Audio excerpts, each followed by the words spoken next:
Hi Year 5 and welcome to Lesson 8. Just before you start today, I'd like you to flip back to your previous page and just check that you've completed all the information on there.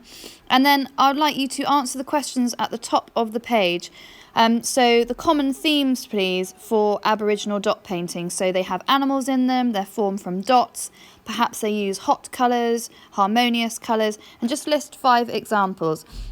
And then you're going to design your own Aboriginal Dreamtime drawing, and I'd just like you to have a look at these 2 beautiful examples on the following page. So a silhouette of your endangered animal will be in the centre of the page, and then you're going to add dots and symbols that radiate outwards using colours and patterns that represent their habitat and their lifestyle. The previous 2 lessons are really important for this to go well. So that was your PowerPoint on your endangered animal and also all your symbol designs on page 15. Use that to really help you. So you're going to design an Aboriginal dot painting in the box below. It needs to have an animal silhouette in the middle, dots and symbols that radiate outwards, meaningful colour, and it needs to be organised. So I'm just going to start by sketching out a silhouette of a kangaroo, and attached to this assignment there is a folder called, a document called Australian Animals, so you can copy one of them or just search one up on the internet or ask your pod leader. My lines are sketchy and they're light, and after I've got the main shapes in place, I'm just going to refine it with an eraser.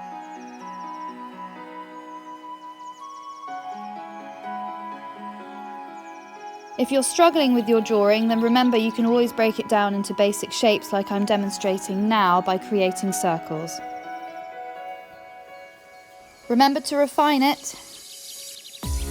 And it's a simple outline, please, with no detail. And once you're happy with your silhouette, add some organic shapes around your silhouette. Organic shapes often have curves in them, they're very natural looking, and they are the opposite to geometric shapes, which are squares, triangles, and shapes that you find in maths. Perhaps add some shapes into the corners as well. And then fill in your silhouette using a solid colour as neatly as you can. Make sure the colour is meaningful. So kangaroos live in the Australian outback. It's very hot and sandy, so I'm going to use hot colours with a little bit of green because they're herbivores and they eat leaves and grasses and things like that. All of your background colours must be in colour pencil, please, and you need to build the colour up really gradually, and do use the side of the pencil lead in your shading grip if you need to. Try and avoid scribbling and adding too much pressure. Now you need to grab some felt tip pens, and you need to add patterns using the tip of the felt tip pen, and you're adding dots to begin with. They need to be in a uniform fashion, so that means they're all the same size with this equal distance between. And do have a practice at the top of your page if you need, just to make sure that you can create really decent dots that aren't messy, like I'm demonstrating now. How not to do them, please. This is a great technique of how to create a good circle, so circling inwards. So I've used Aboriginal symbols to inspire me, and I've added some kangaroo tracks in black. Leaves in green, as I've mentioned before, kangaroos are herbivores. And I outlined them in black just to give them a little bit more definition.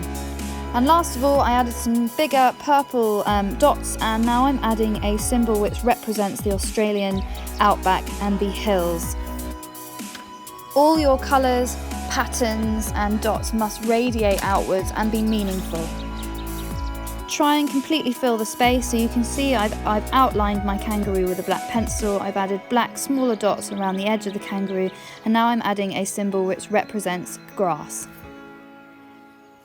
So that's it, guys. This is going to work as a plan for your lesson next week, so please make sure you come in prepared with colour pencils and felt tips for next week. If you do not have felt tips or colour pencils this week, then please use different tones using a pencil and perhaps a pen. And please then label it with the colours you'll use next week. Enjoy, everyone!